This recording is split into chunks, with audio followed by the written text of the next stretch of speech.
How are we doing? Ready? Okay. All right. We prepare these services, and I think I'm going to go one direction, and then Spirit says, okay, we're going to do this instead. So here we go. I think everybody has an idea of when we're, talking about the way of Jesus, we know that it's love, right? I mean, that's not a secret. And we know that we want to aspire to that, right? And we know how easy it is, right? Mm-hmm. Yeah. So we're going to look at it from a slightly different space today. We understand as metaphysicians that love is the greatest power. And we just accept that. Love is the greatest power. We can tell when we're in our head trying to argue with ourselves in our mental state. And then we can tell when we go to our heart where the power lies. And when we get a decision from the heart, we get a decision from our higher selves, then we know truth in that decision. So there is power in that. And when we move forward in that decision, the power supports us in it, When we go strictly from our head and analyze and whatever and go forward in that, we continue to have to exert power to maintain. You all know exactly what I'm talking about because you're human. That's what we do. So Spirit wanted us to start with understanding this. When we're talking about love and the way Jesus loved, there is the first space that they wanted to speak of, which was compassion. Jesus held a high frequency of love. He knew he was one with the Father. He was always at pure love. But he had compassion on those that were hurting, those that were vibrating differently. And my students and I over the years, it's been 30 years of teaching seminary, would argue about compassion because I would watch my students go into compassion. Oh, God loves you. Oh, something's wrong with you. And they would drop into the energy of the person they were going to help. That is not compassion. Compassion, the truest sense, is when we hold the frequency of God love as Jesus did and then reach down to the person who may be needing a helping hand. We don't lower into their pain. We reach to touch their pain with the love that we have. Do you understand? So it's not becoming one with them. It's sharing our love with them, compassion, to give that greater love we have in that moment. So when you think of it in that way, we can see that Jesus had the complete compassion for all humanity, did he not? Mm-hmm. Just complete compassion, but he did not lower himself for them. He stayed in that higher frequency. This is as he's doing his walk. We talked about Gethsemane a couple of weeks ago, and you can watch that on YouTube. Okay, the second thing was Jesus demonstrated love that vibrated in peace. And this is what Spirit said, which is maybe new for all of us to understand. Peace, when we are at peace with someone, we are vibrating and honoring our sameness. We always talk about honoring our differences. But when we are at peace, we're honoring our sameness. And you are unique, I am unique, I'm honoring the sameness. We're both unique. You are individual, I am individual, I'm honoring our sameness. Then we can be at peace. You are a child of God, I am a child of God. Peace. When I look at your human nature and I see the wild child of God, so wild child, still child of God, peace. Or I can drop into my wild child and we can have peace. But I want you to start looking at it that way. That way, when we're out of peace with someone, we can find a space of sameness and go into that peace. They are children of God no matter how they are presenting. They are making choices. You are making choices. Do you see the difference? They are making choices you would not make, but you are making choices. We are the same. We're having experiences. So that lets us find peace. Love harmonizes with love and brings forth the greater love in all. When you act in a space of love, the vibration you hold is the strongest frequency. Love is the dominant frequency. We do the energy testing and demonstrations in class all the time with the rods and have someone think about something that makes them sad. Those rods close up and the energy field gets tight to your body. Think about something you're angry about. tight, solid energy. Think about love, your energy opens.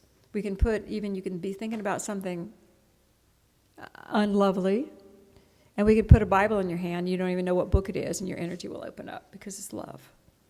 So the vibration of love counterbalances the human condition when allowed to be. When someone is holding that vibration, it will counterbalance. So as we're walking as beings of love and light, we actually are impacting the world around us. Love harmonizes with love, and it brings forth the greater love in another.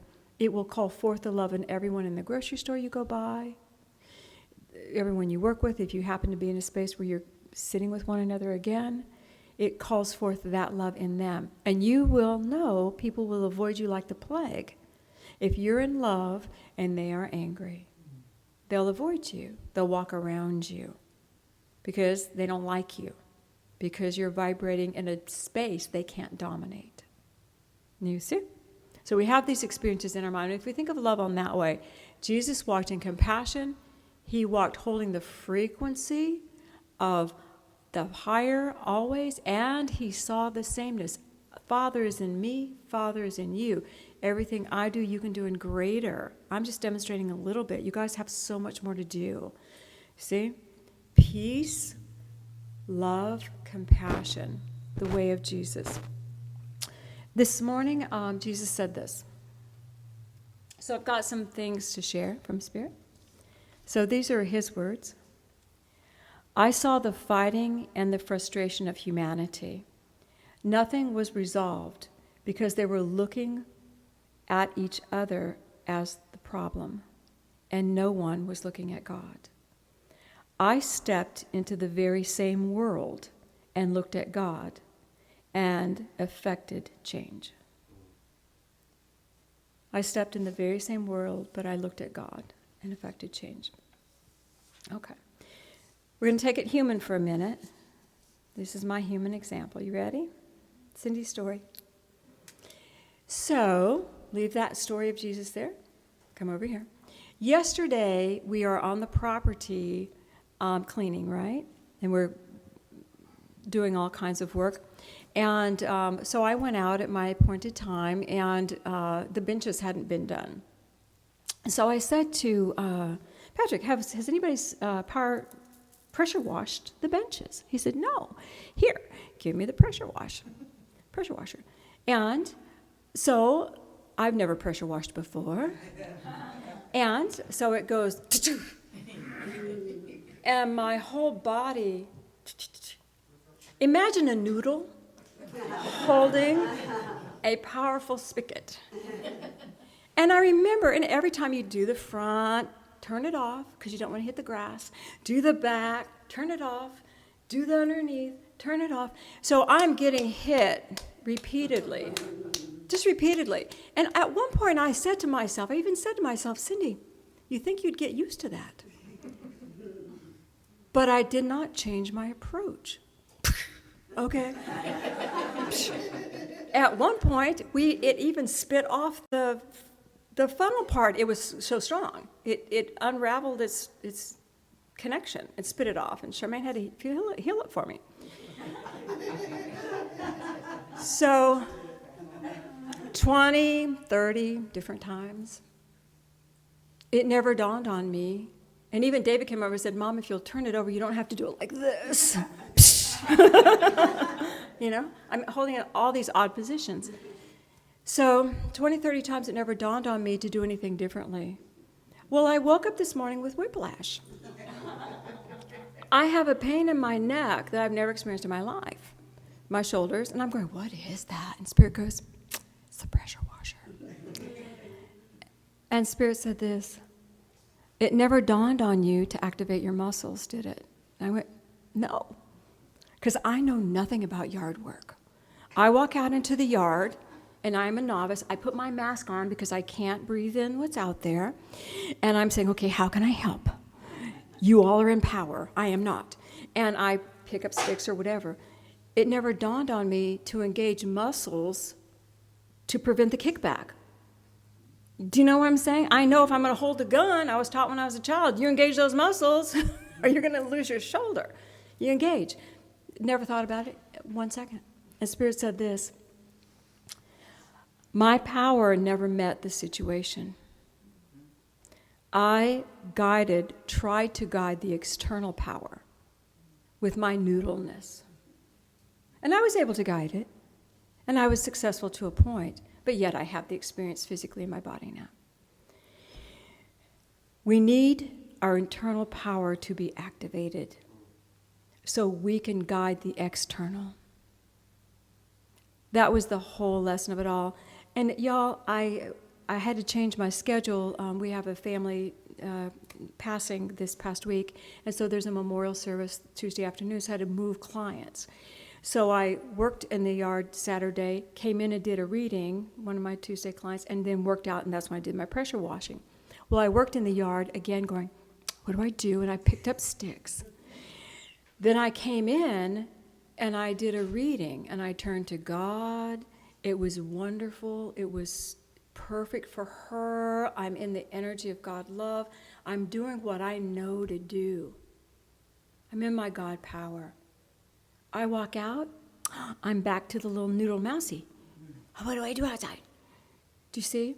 I shifted from taking that beautiful God-centered space that I own out there. I went, this is bigger than me, I'm going to turn it off. And then I got to have those experiences. What God wants us to realize is we need to turn on the inner power and we need to keep it on. Not that we need to plow through the world, and I'm still not probably going to be at one with doing yard work. But I can find the God power within me as I do it to do that which is mine to do, to contribute. It's just not my area. Right? Okay. How do we turn the power on? We connect with God. All of us connect with God in the morning, don't you, before you leave? You do your meditation, you do a prayer or something. And then we need to maintain awareness as we walk. And Spirit said this is when we can use affirmations. And they gave me a very simple one. I see God in everything. I see God in everything. Oh, goodness, I see God in everything. Oh, my, I see God in everything. Ouch, I see God in everything.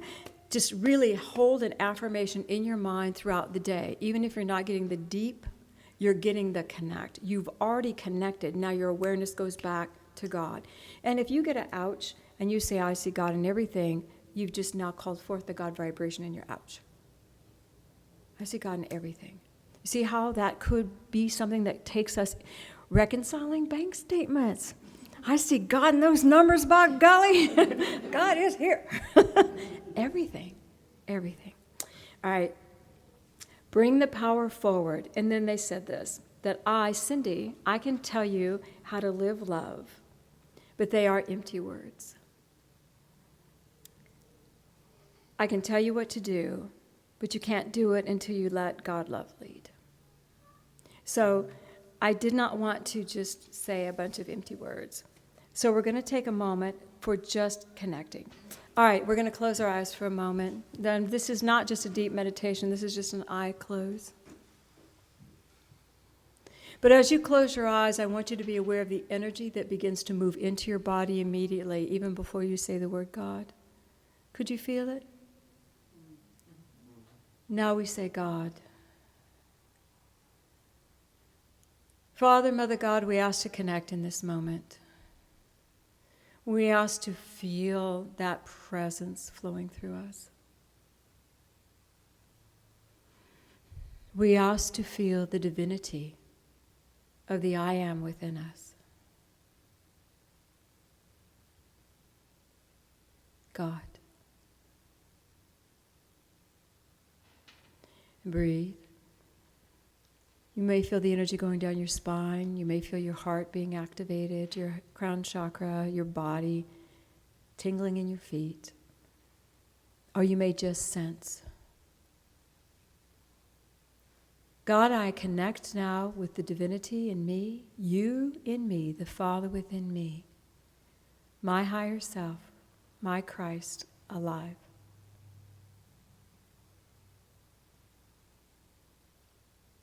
Everyone breathe and lift up. We're going to stay in that frequency. And just gently open your eyes. And now as you open your eyes, just feel how you feel. This is not a test. Just feel how you feel.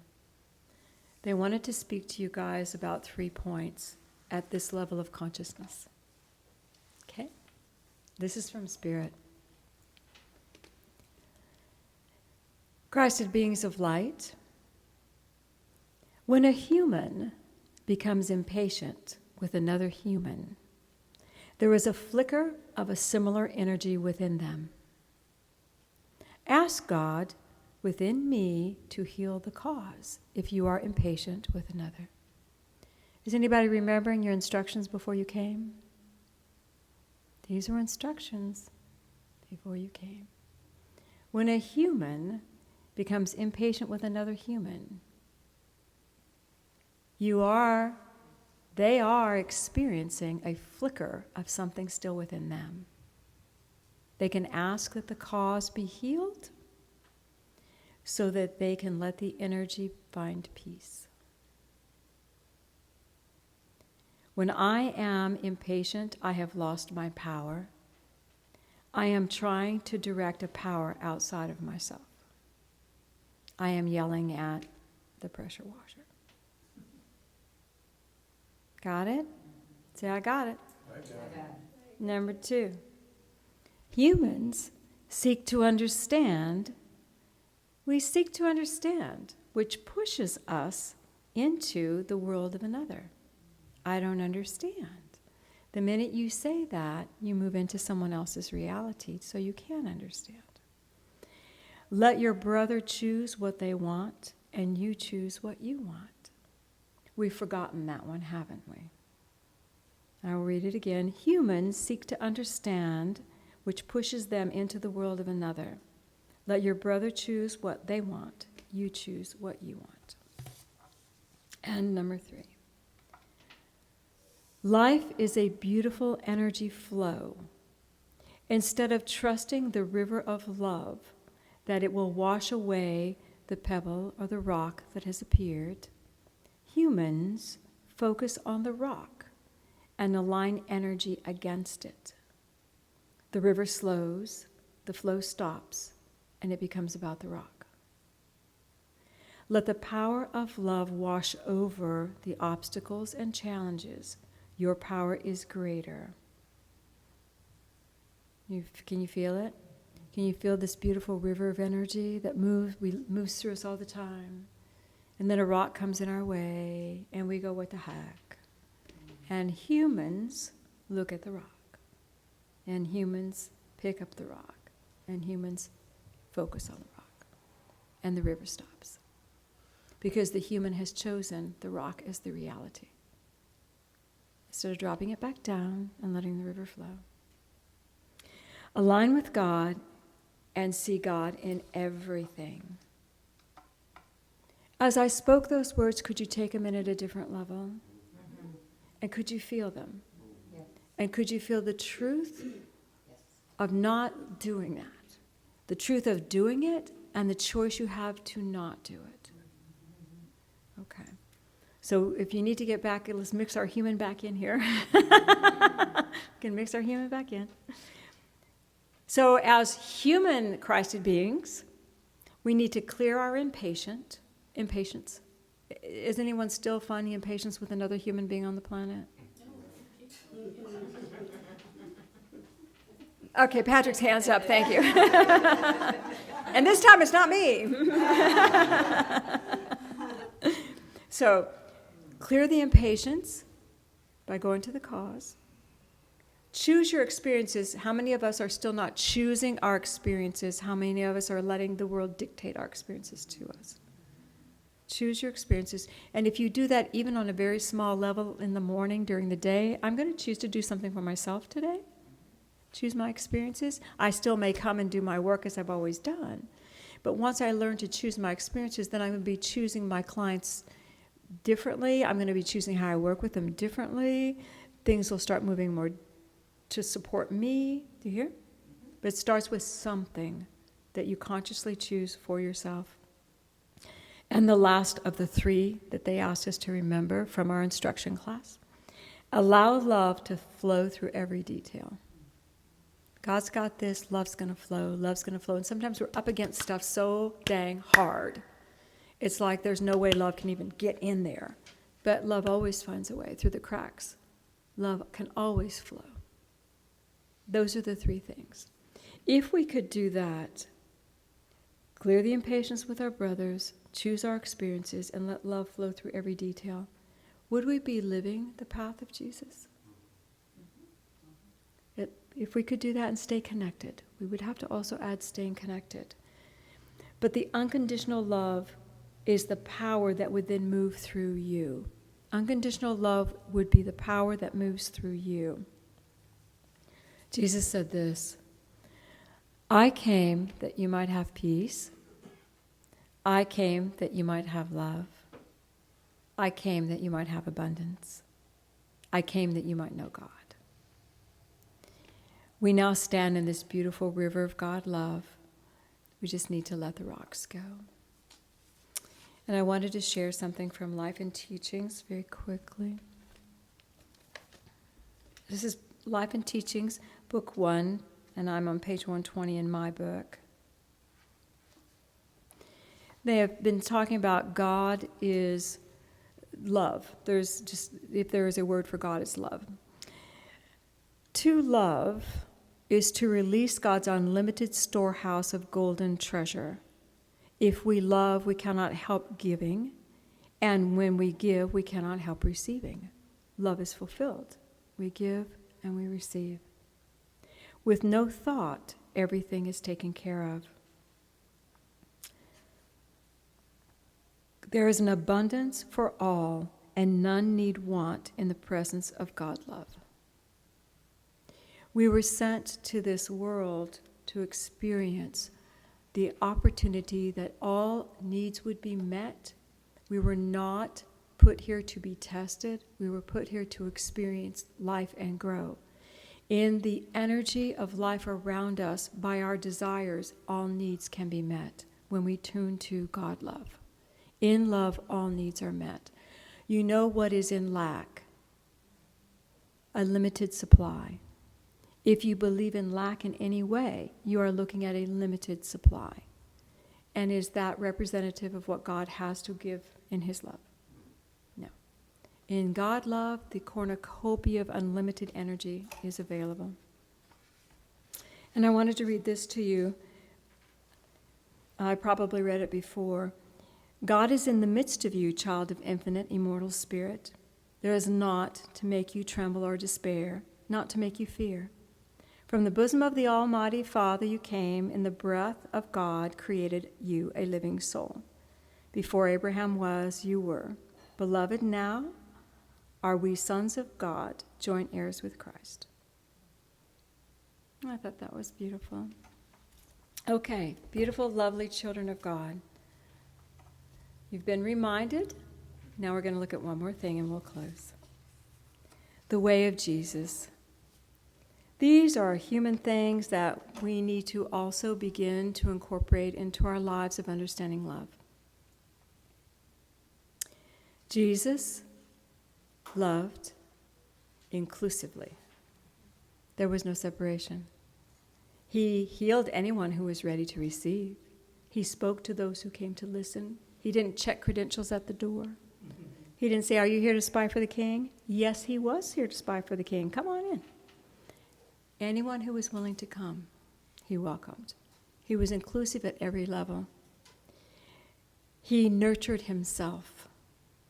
Oh, children of God. He took time away. He would pray every day. We know that. He would pray hours. But he would literally leave his disciples and go to the mountaintop. He would go on vacation to the sea. Remember that. I speak of that often. He literally went on vacation to the sea so he could rest. He would take a break from the work so he could replenish himself. He nurtured himself in an earthly way. Spiritual connection, but in an earthly way. Do we do this? Not enough. Not enough. And his connection with God was every moment. He stayed in love at all times. His way was a way of seeing God in everything. And as he spoke with people of different beliefs, he never told them they were wrong. He just said, my God, how I see God, does not discriminate against people. There is no caste system. God loves everyone. How I see God. God is divine mind. God is infinite. How I see God. He presented a truth in that love that he exhibited. I know you would say it's hard for us as the humans, but is it really? Is it really? It's not impossible. It's not impossible. Not impossible. Practice. And I can tell you age.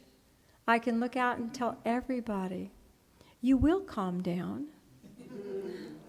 You will have enough challenges that you realize they don't matter. What matters is, how are you feeling today? Do you love yourself? Are you taking care of yourself? Are you happy? That's what matters. And if you are that, then you'll be with someone who is also that, and your family will also be that. It doesn't matter rising to victory. It matters being love. But you're young. But the words are going in. All right. Let's just breathe, and now we're going to go take it deeper. So put your feet on the floor.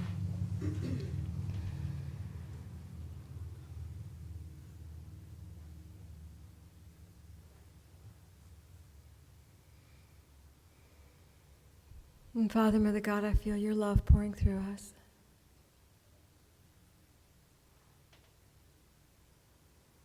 And for a moment, if you all would just feel that love of God,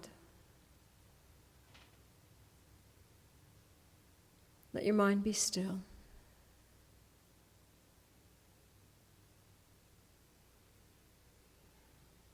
There's nothing to say.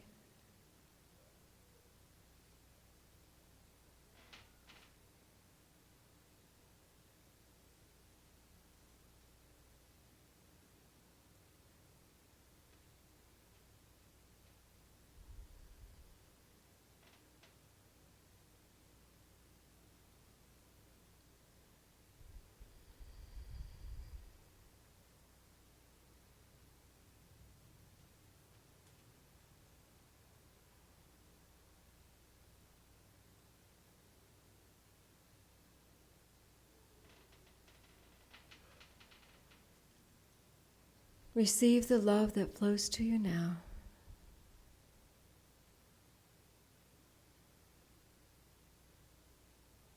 Feel the I am within you.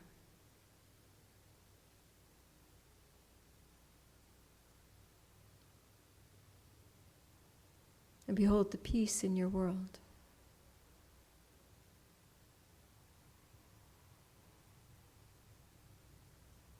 And we thank you, Father, Mother God, for your love. Take a breath, and you can open your eyes.